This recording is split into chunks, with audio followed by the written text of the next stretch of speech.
Um dia eu fiz um vídeo falando sobre a Tomoko, onde é uma garota extremamente tímida e que muitas pessoas já chegaram a passar a situação dela. Negue não, eu sei que vocês passaram a situação dela. Se vocês foram otaku, tenho certeza que vocês teve problema na escola igual a ela. Mas enfim, eu fui ler o mangá dela pra me entender um pouquinho melhor e o mangá dela é um pouquinho diferente. Na verdade é a mesma coisa, só que tem mais capítulos, 200 e pouco. E a Tomoko, por incrível que pareça, ela vai mudando, que é uma mudança comum. Ela só não fica daquele jeito como no anime, que ela só fica perdendo e ia tentando ser popular. Até porque ele foi adaptado a alguns capítulos do mangá. Se vocês forem assistir o anime, você vai ver que ela só sofreu do primeiro episódio até o 13. Tentando ser popular, não tem amor próprio, etc. Mas no mangá, ela já conseguiu alguns amigos, ou pelo menos 2 amigas. Tanto que elas foram dormir junto, e ela até pensa falar algumas besteiras, como se elas ainda são virgem, se o signo dela é de safadeza, essas coisas todas, que ela pensa muito sacanagem. A Tomoko até parece um homem, e mesmo com essas amigas, ela pensa um pouco acima, querendo ser popular, ter mais amigas e tudo mais. Mas quando os capítulos vai passando, a obra vai deixando de passar de ser uma garota querendo ser popular para uma obra de harém. Acredite se quiser, essa obra passa a ser de harém. Isso porque a Tomoko é um anime yuri. Por incrível que pareça, eu não notei isso no anime. E ela começa a chamar a atenção de algumas garotas, e daí as garotas começam a querer andar com ela e tudo mais. E assim como a formar uma relação entre elas, mostrando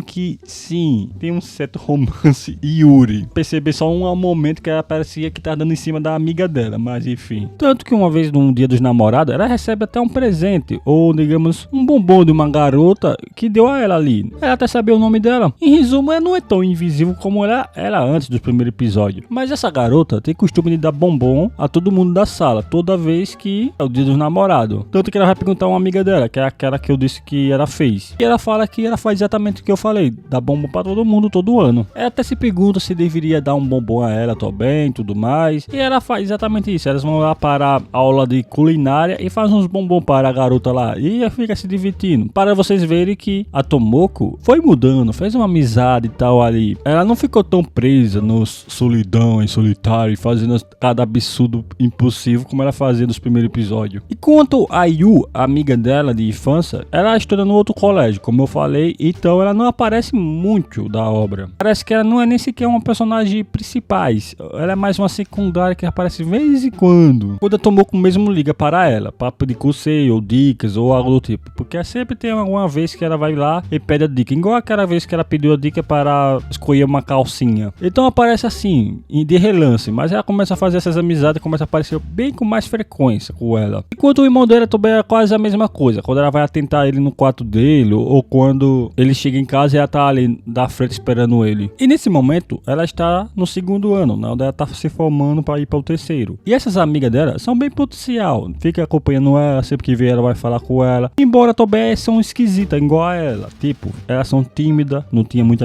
amizade também. E acabou se alinhando a ela. Isso sem falar que elas também falam algumas coisas esquisitas, como olhar pro céu ou falar coisas aleatórias. A de cabelos pretos, pelo menos, ela é mais calada na dela. Fica quietinha, não fala nada com nada também. Até mesmo ela chega a estar com muitas garotas e conversar com elas. E elas estavam conversando sobre faculdade, o que elas vão fazer depois que terminar o colégio. Como eu falei, elas já estão terminando o segundo ano, indo diretamente para o terceiro. Até o momento, eu não cheguei a ler tudo para saber se isso vai até a faculdade dela ou se finalizar a obra. Mas o visual da Nagatoro aqui parece que ela não tem tanta olheiras como no anime. Parece que o anime chegou a exagerar mais. Até mesmo na saia dela foi um pouquinho mais exagerada. Não é tão grande assim.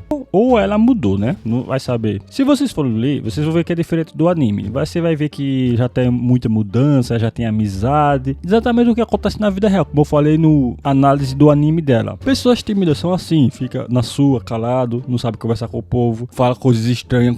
Eu já fiz muito isso na escola, eu me lembro como se fosse ontem. Eu já falei coisas esquisitas, falei coisas de animes, de otaku mesmo, pra gente que não sabia nem o que era isso. Não era à toa que era chamado até de doido. E era muito escuro excluído. Mas quando você vai crescendo, você vai mudando o seu jeito de falar, o seu jeito de pensar, sabendo o que falar naquele momento, porque eu não sabia o que falar naquele momento, e é o caso dela. E ter amor próprio também, é mais importante de tudo, ter amor próprio, gostar de você mesmo e não ficar se humilhando por causa dos outros e tudo mais. É uma bela dica, eu gostei bastante desse anime, ou do mangá. Ele ensina bastante coisas de verdade para vocês que são extremamente tímidos. Ele não é um mangá fictício ao extremo, que é o surreal, beira isso, porque isso aí acontece mesmo, como eu falei, o autor deve ter passado por isso e criado um mangá para socializar pelo menos alguns alunos, aprender uma lição, que é normal passar por isso, falar essas besteiras. Enfim, eu vou ficando por aqui e se vocês gostarem do mangá, dê aquele like e comente embaixo também. Até a próxima!